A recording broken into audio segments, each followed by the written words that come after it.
İnsan müvəffəqdir o zaman ki, bir, böyük şeylər gözündə kiçildə rahat yaşayacaq.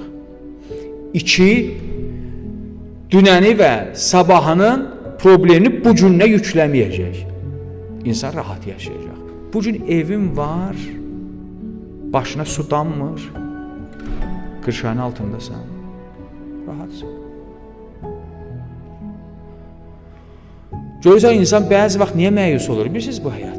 İnsan həmişə müqayisəcə özünü yuxarılarla müqayisə edir. Sən yuxarıdan müqayisə eləmə də özünü.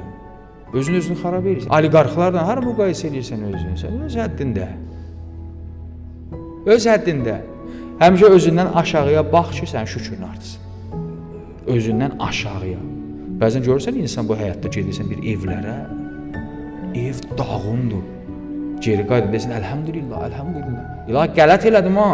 Naşükürlük eləmişdim ki, boyum yox, oyum yox, hər şeyim var imiş. Amma məsələn birdən gedirsən oliqarxların evinə, həsrət aparır gedir, gələndə ax, uf, bu gün oldu zəhər. Nə xəbərdir?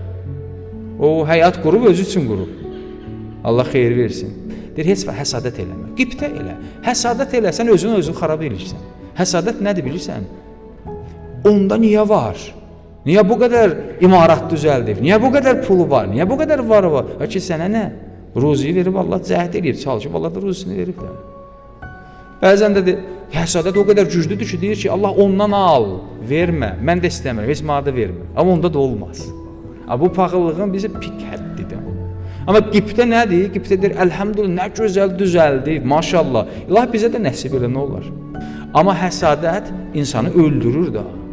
İnsanı öldürür, gününü zəhər eləyir. İnsan özünü yorur, heç nahaq şeylərdən.